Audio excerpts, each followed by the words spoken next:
Hey, welcome back. This is Christopher Moldong, and I am an author specializing in the fantasy genre.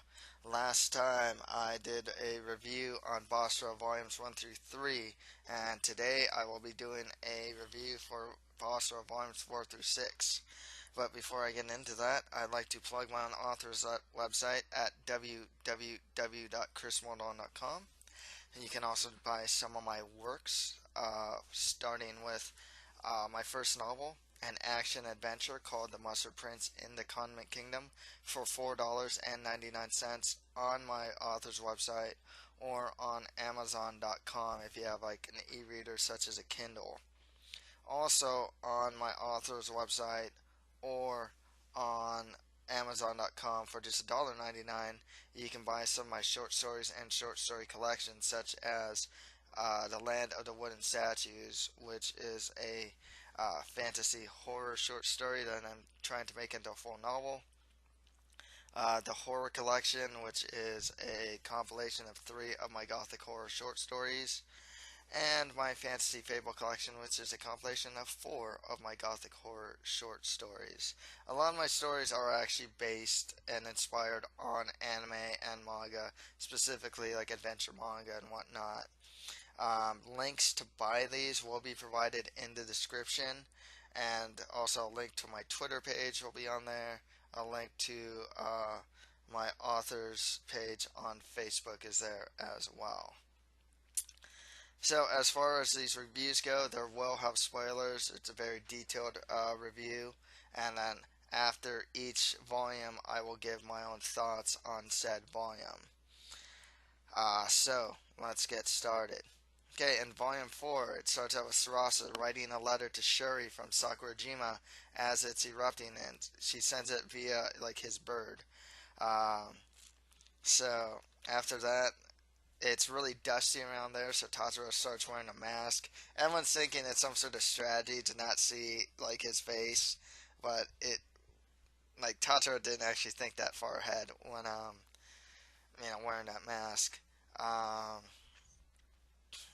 the thought of annihilating the Red Army actually comes to like Tataro's head as events and whatnot are coming about.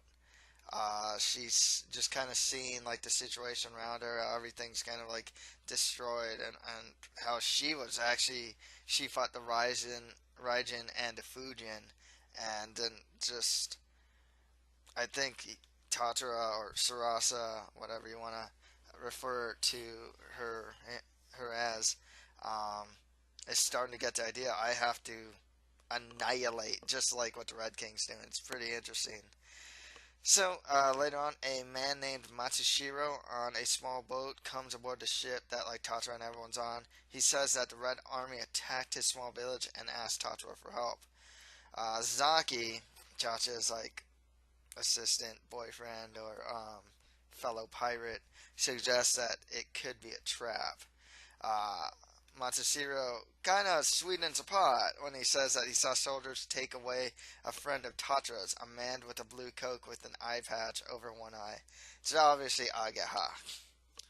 So, Tatra and Hayato decide to go with Matsushiro to save Agaha. Um, Elsewhere, you see Shido and his members of his first corps scheming to find a place to attack Tatra and gets Agaha to help him. So Matsushiro takes Tatra and Hayato to an old castle ruins, and Tatra immediately senses danger.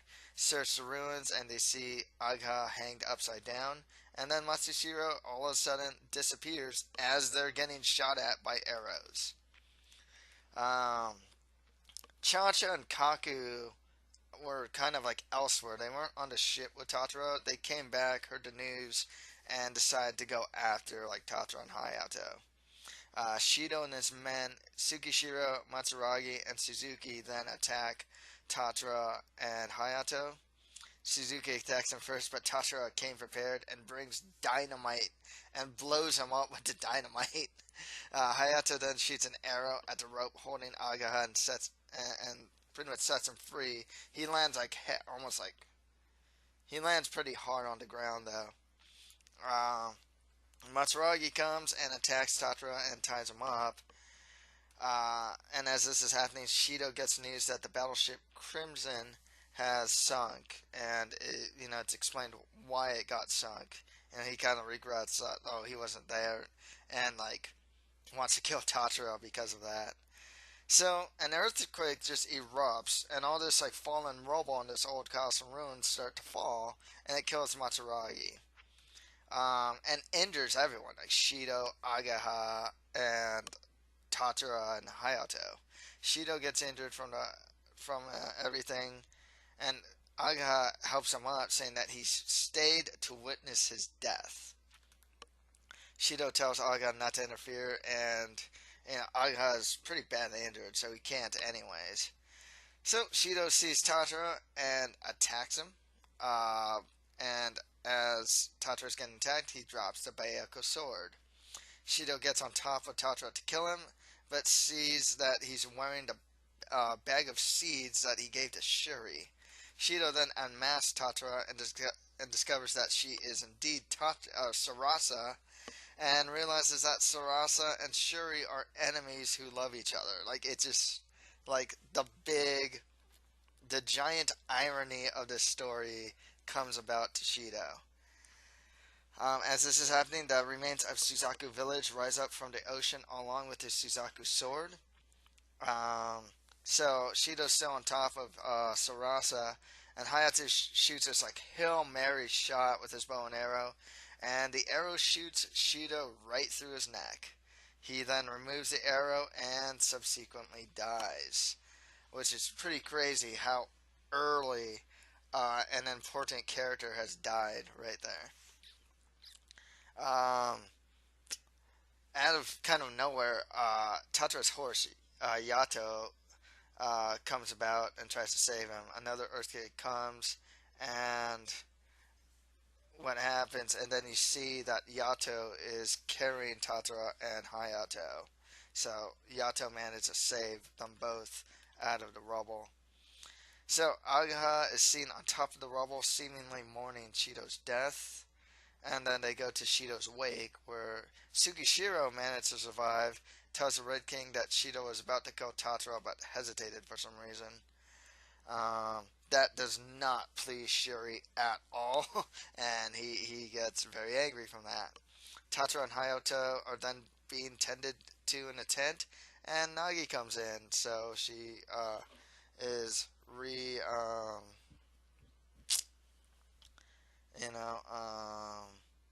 gets back together with with Nagi, reacquainted, or geez, I lost the word, but yeah, Nagi's back, and they're reunited. Yeah, it is shown that the people of Bayako and Suzaku are building a village using the remains of that giant Suzaku ship. Tatara is then told that people from the Kanto region have come to see him. However, one of them attacks him, and it turns out to be Lady Senju.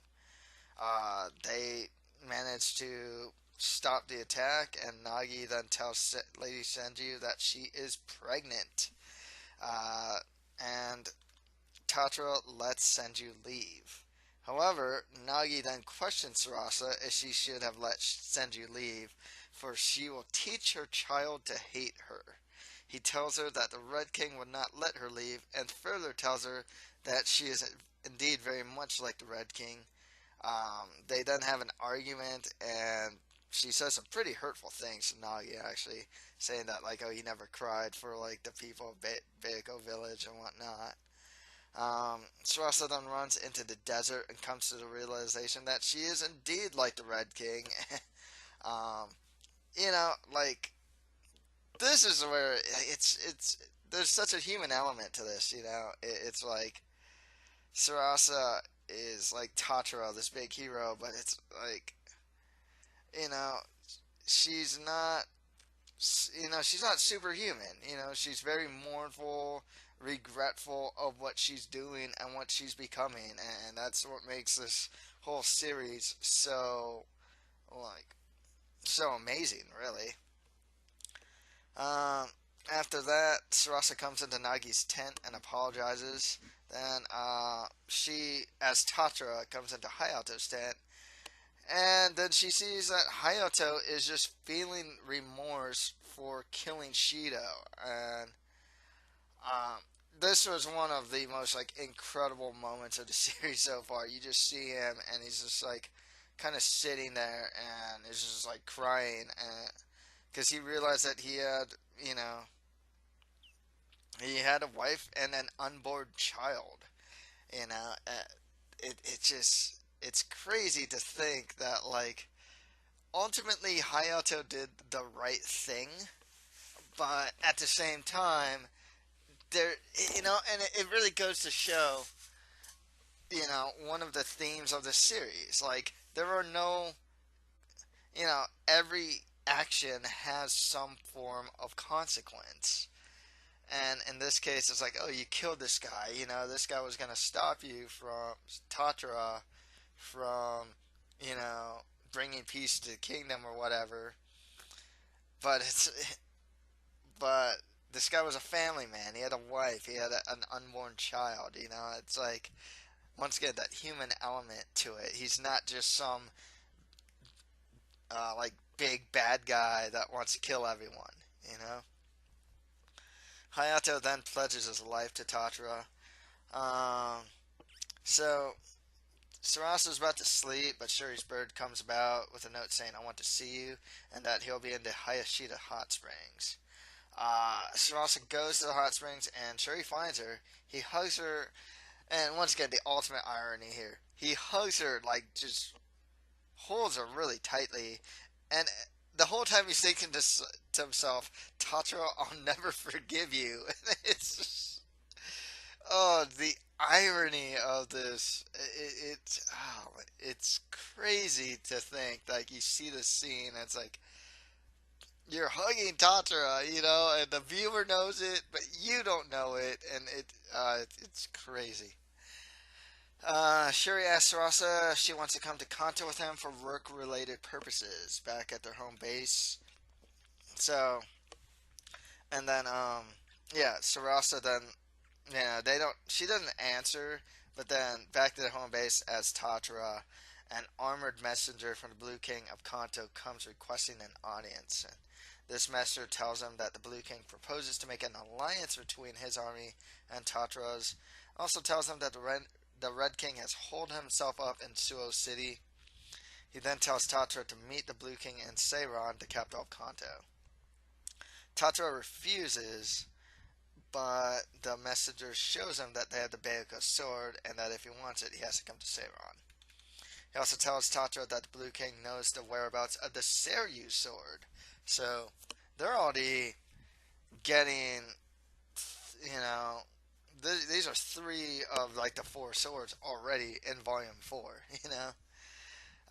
Tatara agrees to go to Kanto, or tells the armored man that he'll go to Kanto, but it'll take 10 days. So back in the Red Palace, Asho and Kazan are informed that the Blue Army is closing in on the city. The Red King shaves his head and disguises himself as a monk in order to go to Kanto and remove the Blue King.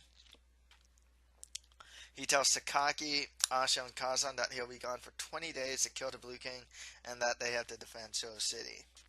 Back with Tatara, Tatara tells his people that he is sneaking into Kanto alone while they build their home base. So, like, his people being like Cha-Cha, Zaki, Kaku, and all them. After 10 days, they're to meet him in Kanto with the belief that Tatara is with them. So, Tatara leaves. Kaku and Hisha follow him in secret. So, disguised as a girl, so Tatara is disguised pretty much as Sarasa. She goes to Beppu Harbor to meet up with Shuri, who's also disguised as a monk. Um, yeah, it's just kind of ironic. Once again, the ultimate irony that they're like disguised as them, you know, as themselves, but are doing or committing to some sort of mission as their alter ego. Once again, there's very much this dichotomy within like reading Basara, and it's just awesome to read, you know. So they're on the ship, and Hisha informs Kaku that Tatara is disguised as a girl and is with a monk. Kaku's not too happy about that. Shuri tells Sarasa that he has his friend's hair with him, but doesn't tell her that it is from Shido. Um, Also on the ship, a slave is whipped by the Blue King's bodyguards, and the slaves yell. The slave yells, "I don't want to enter that race." So they kind of hint at this race. Apparently, these bodyguards of Blue King are known as the Turcos bodyguards or the Vampire Corps. The captain is the Blue King's right hand man. Shuri tells Sarasa that they are going to. Well, the ship comes to port, and Shuri then tells Sarasa that they're going to sail on by land. Shuri reveals himself to Sarasa as a dumpling salesman, and they're in this forest, and this scene is just like absolutely horrific. They see a father kill his child while the mother is praying. It is a pretty horrific scene. They then hang themselves on a tree.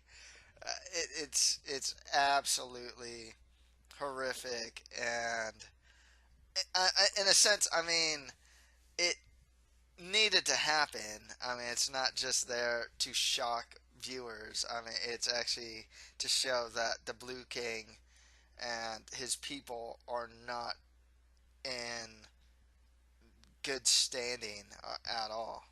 Um, so Sarasa and Shuri look around the forest and they see that many people have hung themselves. So they're in the forest, and the captain of the Turcos bodyguards and his men cut down the hanged bodies. Sarasa and Shuri get caught by them, and in a scuffle, they cut the back of Shuri's robes and sees that he has a brand of a slave on his back, similar to what Agaha had. They then use sleeping powder and then take them back to Nagoya. At Nagoya, Kaku and Hisha are at a festival. They notice that the tourists and nobles are all excited, but the locals look like they're all in mourning. At the end of the volume, in a cage, like Sarasa, Shuri, and some other people are in a cage, they see the slave from back in the ship, and he tells them that the race is nothing more than a hunt, and that people are the game. So, some thoughts here. The battle against Shido was definitely a time when Tatara was truly in danger. And this is what I really like about Basara. You really get this high stakes thing with Tatara when he goes into some sort of battle or whatnot. It's like someone can get hurt, whether it's himself or someone important to him, and you never get the idea that Tatara is gonna come out like just totally unscathed. And a lot of times it's like, yeah, it was, Tatara is like sleeping in his bed for like 10 days, after some huge battle or something like that. Shows how smart like Sarasa slash Tatara is by bringing dynamite, and it really also goes to show that Tatara just has a lot of luck, or Sarasa has a lot of luck on her side. Shido's death was really surprising considering how just early in the series it is. I mean, he wasn't a bad person at all, and just felt that what the Red King was doing was right and just. I mean, he was never like truly evil, and while he did things that could be seen as evil, he did them for a reason almost similar to what Tatara is trying to do. He's trying to bring his own, the Red King's version of like peace and unity to Japan, um, just in a different way that Tatara is doing it. Um, his wife is pregnant. That just kind of symbolizes, but Shido died, and it just kind of symbolizes that there are more people affected than realize when someone is killed. It's like, yeah, we killed the bad guy, cool. It's like, oh, dude, their unborn son is not going to have a father. It's it. I mean, that's the reality of the situation. I mean, we see this in like movies or whatnot, and it's like, yeah, you killed a bad guy, and a lot of times too, though, the bad guy is just this truly evil person, megalomaniac or whatnot. In this case, these guys aren't evil people. Shido was never an evil person. Nagi played the role of harsh teacher with Sarasa, and there's a strange like balance and irony here. You know, Nagi told Sarasa to kill Senju, and that is what the Red King would do. But the irony here is that they are essentially fighting because they feel what the Red King is doing is wrong. So it's kind of it's a very odd thing to see in a sense because Nagi's telling him, "Oh yeah, Red King will do it. You gotta do it too." Well, we're kind of fighting the Red King because we don't like what he's doing. You know, it's really crazy. I don't really know like what to like. I know what he was going for here.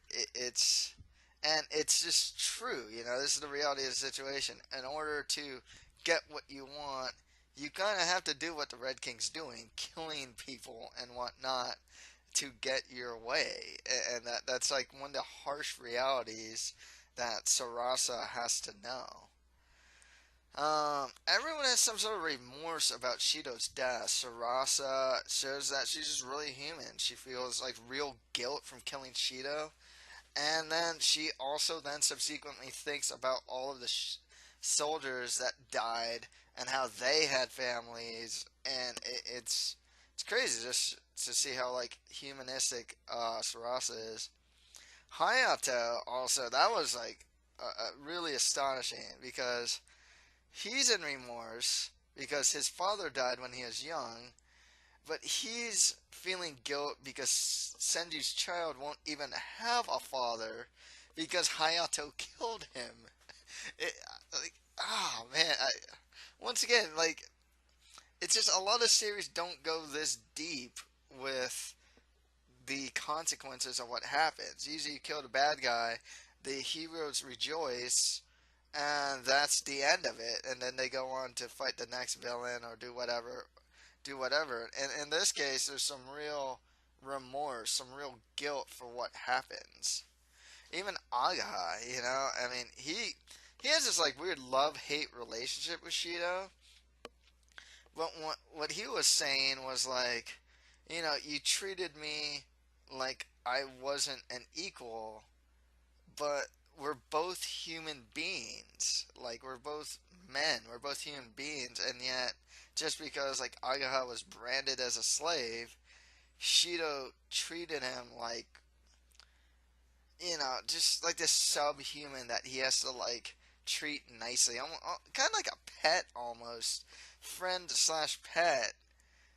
And even as adults, Shido would like torture Agaha, you know, and there's like this real equality of humanity that Agaha like stated here. Shuri was just angry, you know, and regretful. Um, that scene with Sarasa and Shuri in the hot springs was absolutely ironic, you know, hugging her tightly, cursing Tatra at the same time, with the reality being that your enemy is right in front of you, you know. And the Blue King is already off to a bad start with the people hanging themselves. Obviously, there is some huge discord with the people and the king. There's clear wrong in that part of the country, and then it looks like the next obstacle for Sarasa is going to be the race. You know, she has to go through the Kanmon Tunnel. She has to fight the Fujin and Raijin. Now she's got to do this race where men are hunted. You know, another day in the office for Sarasa, right? you know, but this time it is with Shuri. So, in Volume 5, the race begins, and Hisha and Kaku see that Tatra is a part of the race. Um, there are armored knights chasing them along with multiple death traps along the path. Alligators are in the river, and they have to cross this river. Um, so there are normal participants with people that are just like normal people that willingly um, volunteer to do this race because there's this huge reward. But also slaves are being forced into this race. Um, the non-slaves really treat the slaves badly. So by the day's end, there are only half of the number of like participants left in the race, as they have all died from traps and whatnot. So at night, they take the soldiers' capes and make a balloon. It's a plan that Shuri comes out with. And Shuri plans to leave and just take Sarasa with him on the balloon. He tells her that he would have killed everyone by now. Sarasa looks into his eyes and feels a chilling feeling that she's felt before. I mean, obviously, it's, the Red King. Uh, the rest of the people come back and they see them trying to escape alone on the balloon, and then they pretty much push them off and get on the balloon themselves. They are then shot at with arrows. So it's just down to four: Sarasa, Shura, and two others. They reach the halfway point, which is called the Suzuka Pass. Their swords are stuck to ground, with one of them being the Bayako sword. The Blue King comes out in kind of a caravan and tells them to take a sword and kill each other until there's only one of them left.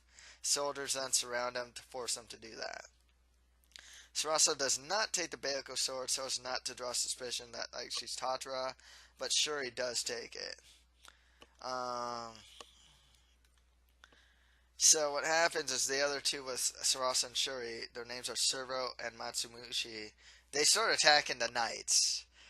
They just decide, you know what, we're not going to attack each other. We went through so much together. Let's just go out in a blaze of glory, you know? Sarasa then throws a sword at the Blue King, but misses. You don't actually see the Blue King's face. He's in this, caravan, this, kind of like this carriage thing. I don't know what it's called, but I guess it's not a carriage, but he's underneath, he's behind a curtain. The Blue King then orders his knights to kill Sarasa and Shuri. Shuri tells Sarasa, if we escape alive, marry me. So, before they could attack, the leader of the Blue King's bodyguards, his name's Asagi, comes with a message to the Blue King saying that the Red King has come to Seiron with his best men to take his life. The Blue King then orders his men to head back to Seiron. Shuri and Sarasa run into the forest, but the man in armor who was a messenger early on in volume 4 is there with the Blue King, and he suggests to use Sarasa as a sacrifice to the Tower of Silence. They tie Sarasa up, Shuri runs away, and Sarasa yells out his name. Asagi becomes suspicious of that name, Shuri, and orders them to capture Shuri alive. So they try to capture him, but it looks like he fell off a cliff. The knights tell Asagi that he fell off a cliff and died, and then they take Sarasa to the Blue Palace. The man in the heavy armor tells Sarasa that at the Tower of Silence, a ceremony is conducted to quiet the demon and there's this demon of the lake, and to reveal the king as a god, with Sarasa being the offering. It's shown that Madame Butterfly's troop, along with Kicho, are allowed into the city by Asagi. Asagi tells Agaha that he hopes to meet the Red King, and that he'll make him pay for hurting his eye. So, back in the castle, there's a man in armor, and he's just kind of walking about. His face isn't revealed, but they show the lower part of his face, and he says something. It's assumed to be Shuri, so Shuri most likely lived. Sarasa, they then dress Sarasa up, and Asagi enters the room. He forces her to drink a drug that will make her sleep through the ceremony. He then tells her of the voice of the dragon in the lake, and that he's a bringer of floods. The Blue King prays to it, then will cut out her heart, tear her into pieces, and offer her to the dragon. During this whole time, Sarasa is trying not to fall asleep from the drug. Elsewhere, Hisha and Kaku meet up with Madame Butterfly. They go through the Commoner's Gate and find it decrepit with disease. All the guys are poor. They're all just decrepit, and they all look like they're sick. So during the ceremony, they light an incense that is a drug that causes everyone to freeze and hallucinate. They see a sleeping Sarasa floating along with the Red King with the Red King who's holding the Seryu sword, and then the dragon comes out. Sarasa wakes up as she kept herself awake by holding onto a piece of glass tightly, so she just cut up her hand, to keep her awake, she takes the Seri sword and reveals that they're being held up by ropes, and that the dragon is nothing more than a paper puppet. She forces the Blue King to reveal that he has deceived everybody, but then he blames Asagi for everything. Asagi then cuts the rope that's holding them to get up, and Saragi and the Blue King fall into water. Um, the man in the armor, he's like apparently like a count, saves Sarasa and takes her to the dragon's lair under the city where the floodgates are. A priest then saves the Blue King. So they see these ruins, but it's actually old ruins of like modern day Tokyo. So it's just really interesting to see like the old buildings and whatnot like as ruins. And the Count reveals that him and there are people in these ruins, and the Count reveals that they will attack the city at its time, an opportune time to attack the city. It's also revealed that Servo and Matsumushi from the race are alive and with the people in the ruins. So we're introduced to Azumi, the Count's wife, and she cannot speak and is also pregnant. Sarasa tries to tell the Count that she is Tatra, but he stops her, as Tatra is supposed to arrive in a few days. The Count reveals to be a survivor of the clan of rebels who kept the Seryu sword, and then him and his men and his people raid the city and reveals that there is no dragon in the lake. He removes his helmet and shows himself to have this long blonde hair, huge scar across his face, and blue eyes. I mean, he's just like this, like, super strong man, like a man's man, you know? Like, someone yells, like, oh, we are led by a lion, you know?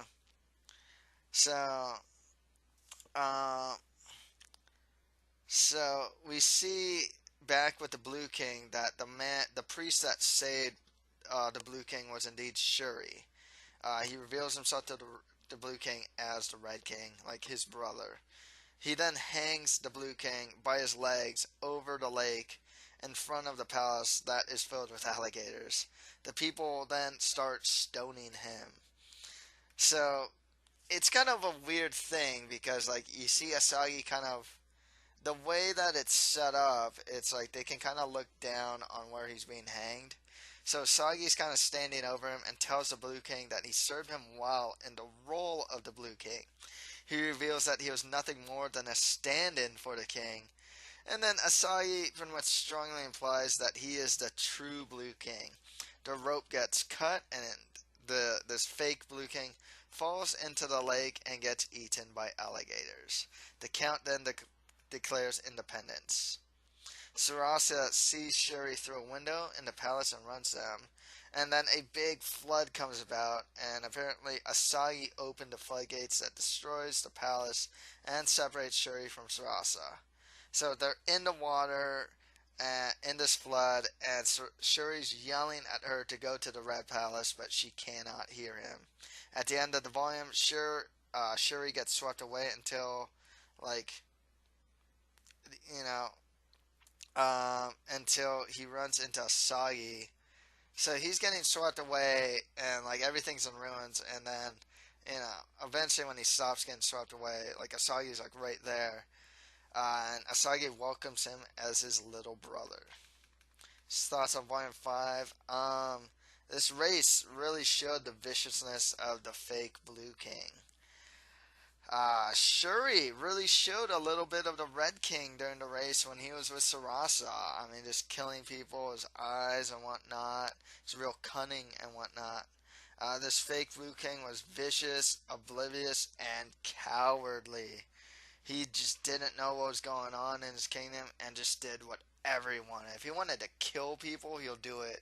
If he wants to test new poisons on just whoever he wants, he'll do that. Kills whoever he wants and just does whatever he wants. He is just kind of an idiot, actually. Sarasa fighting the Blue King just showed just how strong and resilient she is. You know, she's not super strong, she's not super skilled, but more so than anything, she's just really courageous. You know, she's super headstrong and whatnot. Asagi though, that guy is just manipulative and two-faced. he, him revealing that he was a Blue King as it happened probably wasn't too much of a surprise by then. You know, uh, it just seemed by the time that he told the fake Blue King that us, uh, he said that, like, oh, don't I look better, you, you know, with this type of stone or something like that. I mean, Asagi was just pulling the strings the whole time, so and the Blue King, but it, I guess some people would have picked up on it. Some others probably wouldn't. The Count though was kind of a surprise. I couldn't really tell if he was good or bad. I didn't expect him to be one of the good guys actually. I didn't expect him to be this like blonde-haired warrior as well. Sarasa and Shuri, they're also just such an interesting match. They go through so much together, but their beliefs and approaches to how to do things are just so different. It's like Sarasa wants to save everyone. Shuri just wants to save himself and Sarasa. You know, despite how they're treated. So it's really interesting that like in a sense it really goes to show what Sarasa values. It's like, oh, I want to save everyone. And throughout the whole series so far, that's what Sarasa's wanted to do. Shuri's kind of in it for himself. Like, my ideals are justice. I will do whatever it takes to get what I want. You know, forget everyone else. And, that's kind of played out here in a very, like, implied way. So, in Volume 6, Shuri sells a Bayako sword and he fights against Asagi. Asagi reveals that he had another brother that their father killed, and that their father wants his sons to fight against each other. Uh, Asagi then reveals that he was uh, uh,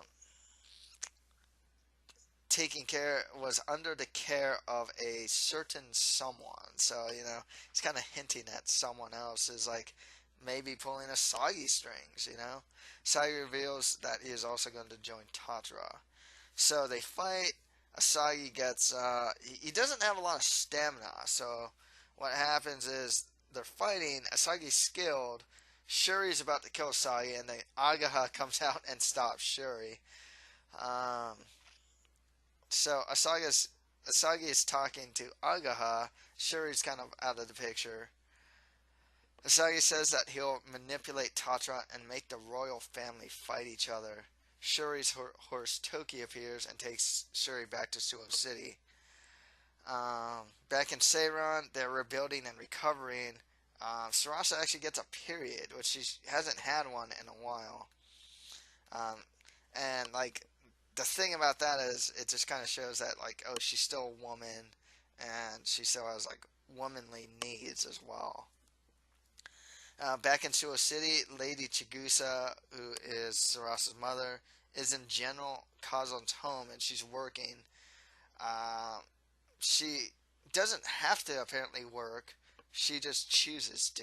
She's supposed to be a guest in General Kazan's home.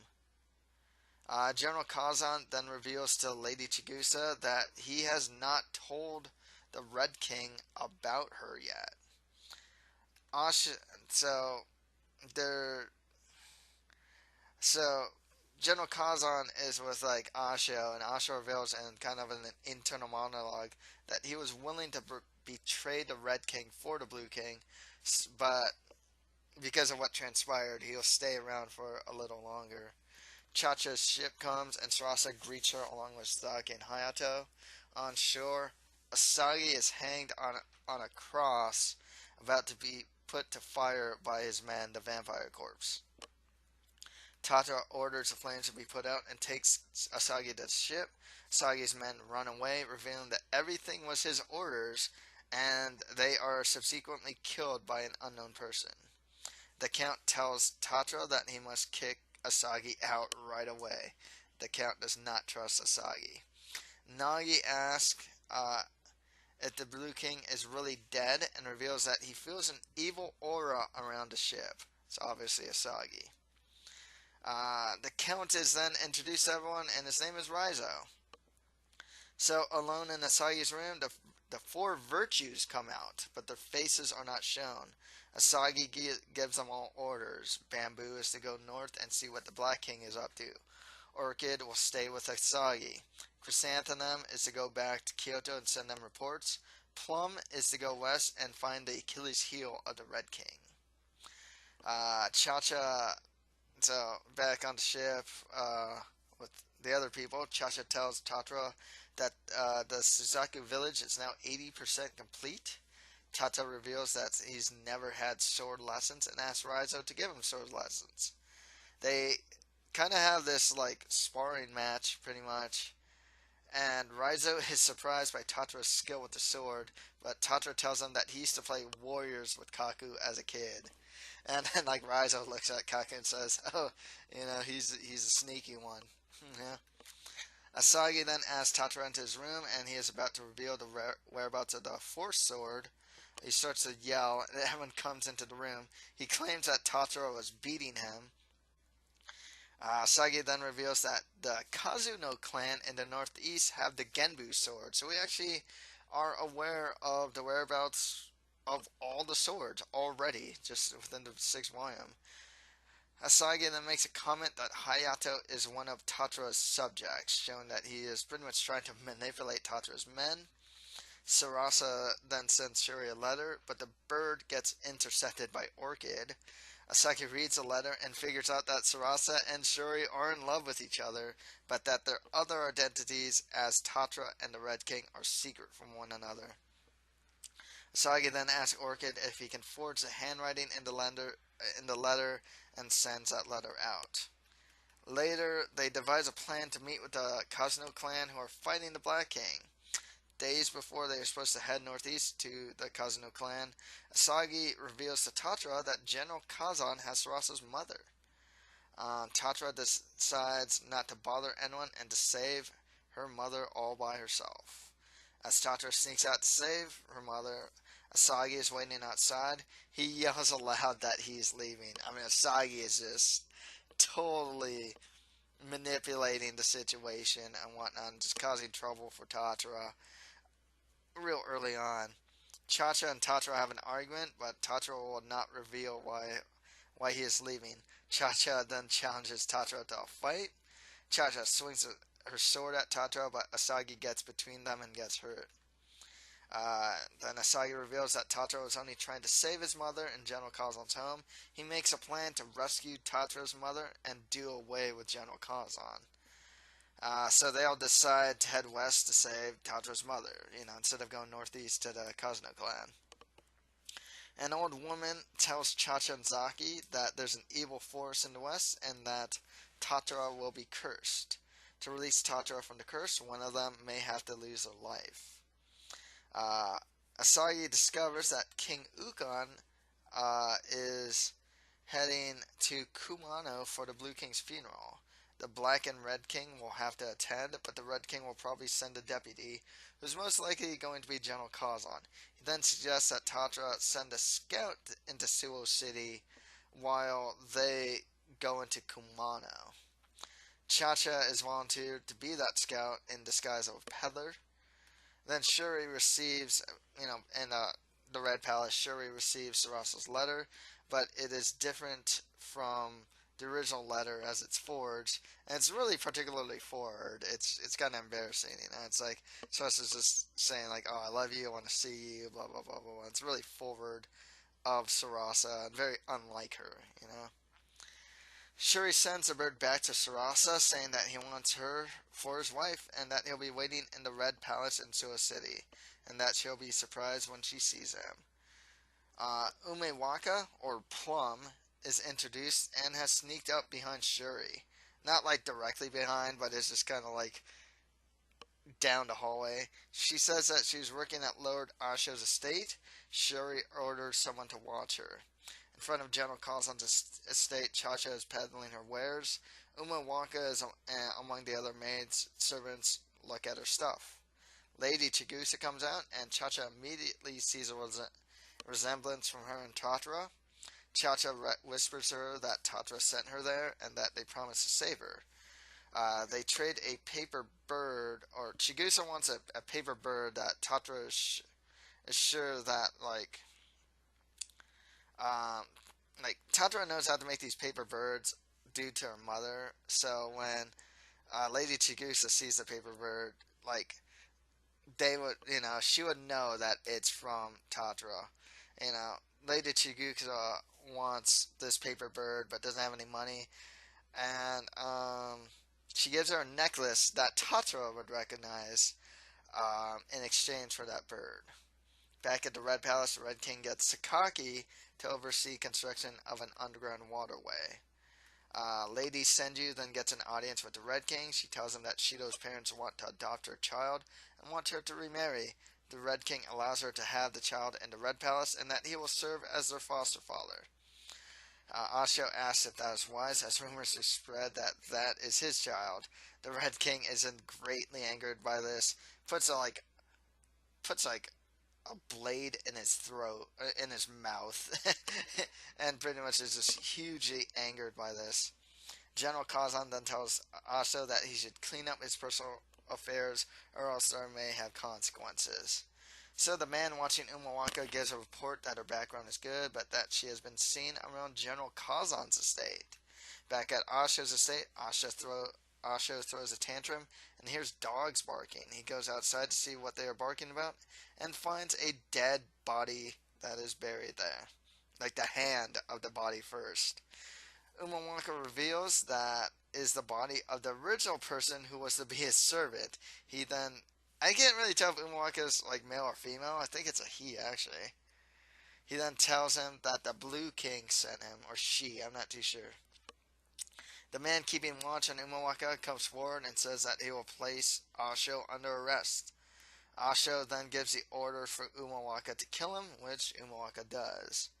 Umawaka then reveals to Asho that General Kazan is keeping Tatra's mother at his estate.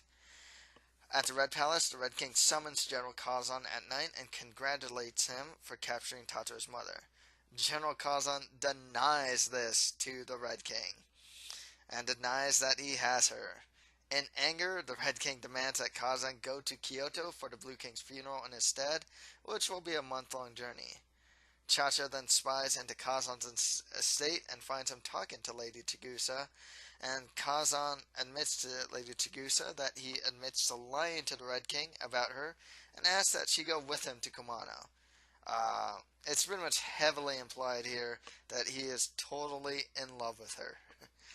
Which, once again, the irony here is insane. I can't believe that. And yet it is very much believable. Hisho then comes to the ship with news from Chacha and gives Tatra his mother's necklace. Asagi has a plan to attack the whole royal family in Kumano, so they all decide to go to Kumano. At the end of the volume, Asho tells the Red King that General Kazan has gone to Kumano with a woman, and that they must strike against General Kazan in Kumano.